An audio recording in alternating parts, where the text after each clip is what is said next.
Hello and welcome back to goldstocktrades.com. Today we have back here with us Tom Irwin.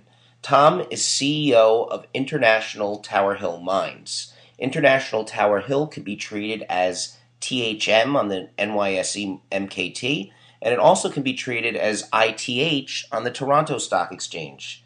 Thanks, Tom, for being back here with us today. Oh, Jeb, thanks, and it's really great to visit with you again.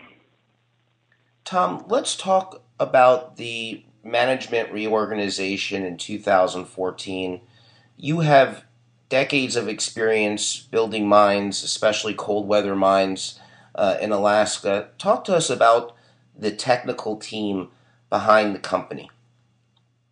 Sure. And Jeb, I appreciate you asking that because that is one of the real strengths of International Tower Hills. We have a team that has significant experience throughout Alaska. I can talk about our general manager, Carl Hahnemann. Carl has been very involved in Alaska, actually born and raised here, has done a lot of exploration geology work. But then he developed into his real expertise of design, permitting, and he was very instrumental at the Red Dog project. He worked on the Akalaka expansion and the permitting. It was a major event for the Red Dog mine and for Alaska. Carl went on and worked on the design, the permitting, construction, startup at Pogo. At that time, Tex Mine, now owned by Sumitomo. Our environmental manager, Denise Herzog, I knew her when she worked originally for the Bureau of Mines. Denise then came and we'd permitted Fort Knox, but she helped us permit a side property called True North, where we trucked ore from True North to Fort Knox. Denise worked with Carl at Pogo, which was a significant permitting project as Carl was involved in. And then Denise has worked on the Donlin project. So we're very fortunate to have her. And we have a lot of depth to those teams. We also have Chris Poopner, our chief geologist.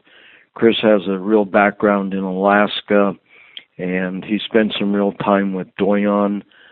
He's one of what I give real credit to is one of the individuals who really found the ore body and understood it at Livengood. Of course, we have Rick Soley, our investor and community relations manager, significant experience in Alaska in those fields with ConocoPhillips.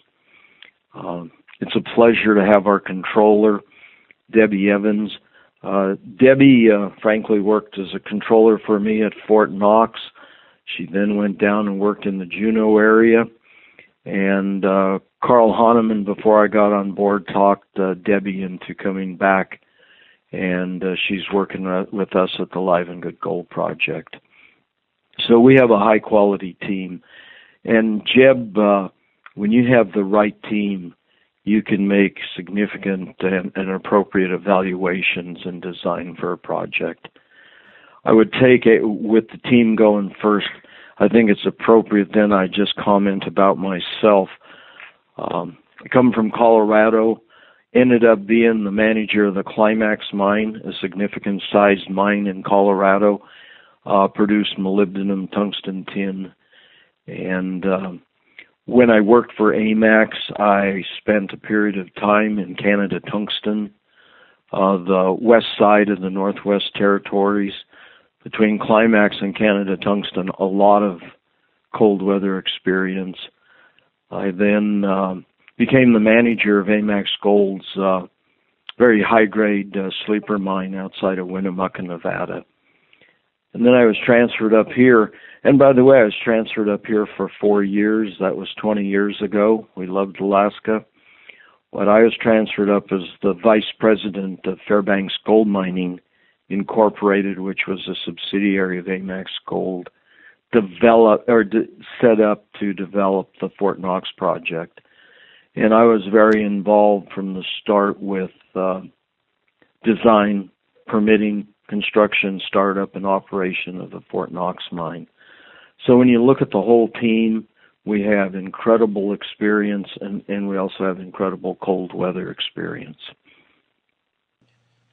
Tom, you've come on as CEO advancing the Livengood Gold project. How would you compare this experience with your experience bringing the Fort Knox mine, which is currently operated by Kinross, into production? Well, there's a lot of similarities, but there are some differences too, and let me explain the differences first. When we came to Alaska to do Fort Knox, there were a lot of naysayers that you can't permit a mine in the interior of Alaska. Obviously, with Pogo and Fort Knox very close to us, that has been proven not true. You can permit in the interior of Alaska. There were questions about can you get materials in here? Can you store them here? Can you use various reagents? Can you do a large mine in cold weather? Is there an experienced workforce here? Is there power in the power system to supply a large facility? Jeb, all those questions have been answered. It is very doable, and it has been done. And I can't compliment Kinross at their Fort Knox project or Sumitomo at the Pogo project. I can't compliment them enough. They've done an incredibly good job. They've shown Alaska and the interior Alaska and the agencies in the environmental world it can be done correctly. So with them as neighbors and doing such a good job, all those questions for us are answered. So what's ahead of us? We have similar grade to Fort Knox. We have to take our feasibility study. We have several opportunities that have been identified. We've identified some more. And it's just critical for us, Jeb, to go into these. We're prioritizing of the numerous opportunities. We've completed 3 already. We're rolling them together. We'll be going through the opportunity list. And the whole goal, our responsibility, ultimately my responsibility, is to get the cost of the project down, capital and operating cost. And that was one of the big drivers why the company made the change. Don Aveglaben, he and I have worked together in the past. He's still providing legal advice to the company. He's exceptional in the environmental world.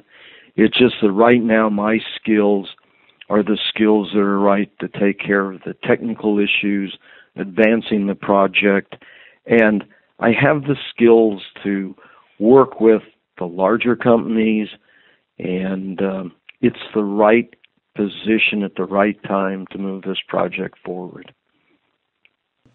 Tom, next week you'll be presenting about the opportunity at the Opportunity Alaska Symposium at the Prospectors Developers Association Conference in Toronto, Canada.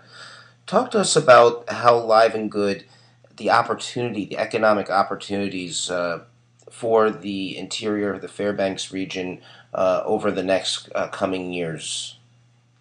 Well, first off, Jeb, it's very clear that the community, the interior of Alaska, respects mining, appreciates mining, and the interior of Alaska looks forward to a mine that's going to bring in or use from the area over maybe 1,000 workers to construct, and then a team of employees out there, 450 employees.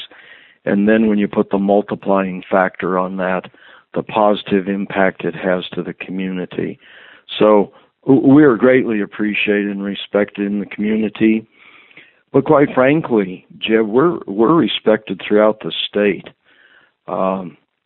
Senators, representatives, the governor's staff, the governor, the various agencies, Carl, Rick, Denise, and I are all on a first-name basis with these folks.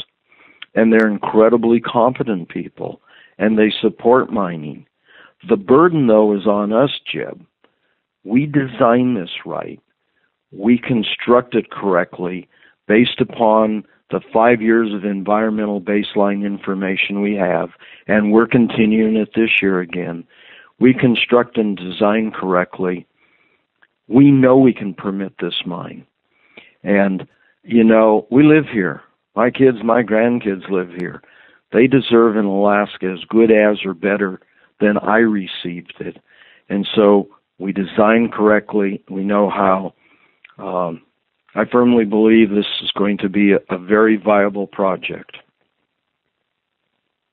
Tom Irwin, CEO of Tower Hill Mines, which can be traded as THM on the NYSE and as ITH on the Toronto Stock Exchange.